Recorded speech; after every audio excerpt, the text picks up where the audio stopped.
সীমানা জটিলতার কারণে পাবনা ১ ও ২ আসনে ভোটের কার্যক্রম স্থগিতের সিদ্ধান্ত নিয়েছে নির্বাচন কমিশন।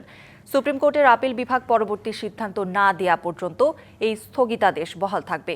নির্বাচন কমিশনের সিনিয়র সচিব আখতার আহমেদ ডিবিসি নিউজকে জানিয়েছেন, সীমানা জটিলতায় পাবনার ২টি আসনে নির্বাচন আপাতত স্থগিত রাখতে বলা হয়েছে। এ বিষয়ে আদালত সমাধান দেবে বলেও জানান তিনি। হাইকোর্টের রায়ের পর পাবনা ১ ও পাবনা ২ আসনে আগের সীমানা পুনর্বহাল করে নির্বাচন কমিশন গত ২৪শে ডিসেম্বর যে সংশোধিত বিজ্ঞপ্তি দিয়েছিল, গত ৫ই জানুয়ারি আপিল বিভাগ সেই অংশটুকু স্থগিত করে দেয়।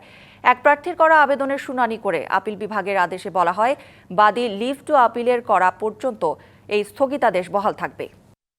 নির্বাচন স্থগিত করা হয়েছে কিনা আমি জানি না। বলা হয়েছে যে নির্বাচন সংশ্লিষ্ট সকল কার্যক্রম আপাতত স্থগিত করা হবে। সেটা মাননীয় আদালত যেভাবে সিদ্ধান্ত দিবেন সেটা। এ বিষয়ে জানাতে রাজধানীর আগারগাঁওয়ে নির্বাচন ভবন থেকে যুক্ত হচ্ছেন আমাদের সহকর্মী হুমায়রা ফারুকী। হুমায়রা, সীমানা জটিলতায় পাবনা ১ ও ২ আসনে নির্বাচন স্থগিতে ইসির সিদ্ধান্তের সর্বশেষ জানাবেন আমাদের। কৌরি, আপনি যেমনটি বলছিলেন যে পাবনা ১ এবং ২ আসনের সীমানা নির্ধারণের জটিলতার কারণে, আইনি জটিলতার কারণে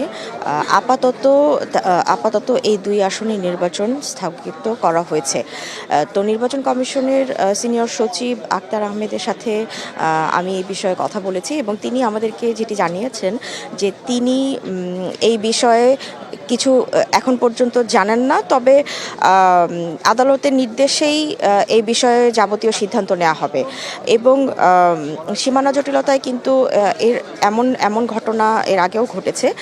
আর আরেকটি বিষয় আপনাকে জানিয়ে রাখি, সেটি হচ্ছে আজ আপিল দায়ের করার শেষ দিন। আজ বিকেল ৫টা পর্যন্ত আপিল দায়ের করতে পারবেন মনোনয়নপত্র বাতিল হওয়া প্রার্থীরা। তারা তাদের মনোনয়নপত্রের বৈধতা ফিরে পেতে এবং অন্যান্য প্রতিদ্বন্দ্বী প্রার্থীদের মনোনয়নপত্রের প্রার্থিতা বাতিলের জন্যও কিন্তু তারা আপিল দায়ের করতে পারবেন। তো আজ বিকেল ৫টা পর্যন্ত দায়ের করা যাবে আপিল এবং আগামীকাল থেকে 18ই জানুয়ারি পর্যন্ত আপিল নিষ্পত্তির কাজ হবে। তো এই ছিল এখন পর্যন্ত আমার কাছে সর্বশেষ। পরবর্তী তথ্যগুলো হাতে আসা মাত্রই আমি আপনার মাধ্যমে তার দর্শকদেরকে জানিয়ে দেব। হুমায়রা, ধন্যবাদ আপনাকে। দর্শক, পাবনা থেকে এই মুহূর্তে আমাদের সাথে যুক্ত আছেন সহকর্মী পার্থ সাহা। পার্থ, পাবনা ১ আসনে জামায়াতের প্রার্থী মোহাম্মদ নাজিবুর রহমানের আবেদনের পরিপ্রেক্ষিতে ২টি আসনের নির্বাচন স্থগিতের এই সিদ্ধান্ত, এ বিষয়ে সেখানকার ভোটার এবং অন্যান্য প্রার্থীদের সাথে আপনি কথা বলতে পেরেছেন কিনা, কিছু বলেছে কিনা তারা, বিস্তারিত জানাবেন। জি ধন্যবাদ।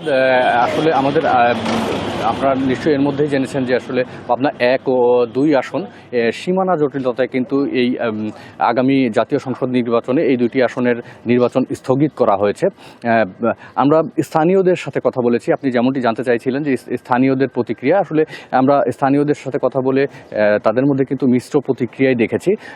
আপনি এর আগেও আমরা সংবাদ পরিবেশন করেছিলাম যে আসলে পাবনার সাথিয়া এবং বেড়ার এই যে দীর্ঘদিনের সীমানা জটিলতা, এই জটিলতা নিয়ে কিন্তু যখন সাথিয়াকে ১ আসন হিসেবে ঘোষণা করা হয় এবং বেড়ার যে আংশিক যেটি ১-এর সাথে যুক্ত ছিল সেইটি যখন ২-এর সাথে বেড়া সাথিয়া দিয়ে ২ আসন নির্ধারণ করা হয়, তারপরেই কিন্তু বেড়ার যে বাসিন্দারা রয়েছেন বা বেড়ার যারা ভোটার রয়েছেন। নতুন এবং ফিরে আসা গ্রাহকদের জন্য নগদে চলছে ক্যাশব্যাক সহ প্রতিদিন হাজারো উপহার জেতার সুযোগ। হবে আশা আর ফেরা সারপ্রাইজ সেরা। তারা কিন্তু বিভিন্ন আন্দোলন করেন এবং বিশ্ব রোড যে ঢাকা পাবনা মহাসড়ক সেটি কিন্তু অবরোধ করার মতো বিভিন্ন কর্মসূচি দেয়।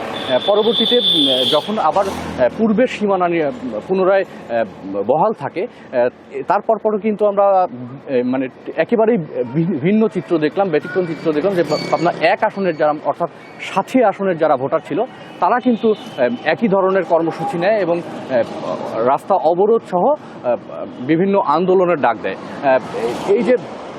এই নিয়ে আমরা যারা পলিটিক্যাল লোক রয়েছেন বা বিভিন্ন রাজনৈতিক দলের কর্মী বা নেতারা রয়েছে তাদের সাথেও আমরা কথা বলেছি। তারা কিন্তু সাঁথিয়া এবং বেড়ার তাদের মতামত কিন্তু একেবারেই দুই মেরুতে। সাঁথিয়া কিন্তু বেশ অনেক আগে থেকেই তারা শুধুমাত্র সাঁথিয়াকে নিয়ে এক আসনের দাবি জানিয়ে আসছিল, কিন্তু বেড়ার লোক যারা ভোটার তারা কিন্তু এই সিদ্ধান্তের বিরোধিতা করেছে। আসলে এই ছিল পাবনা থেকে আমার কাছে সর্বশেষ তথ্য। পরবর্তী সংবাদে আমরা চেষ্টা করব আরও বিস্তারিত নিয়ে আপনাদের সামনে হাজির হওয়ার। নিশ্চয়ই পার্থ, ধন্যবাদ আপনাকে।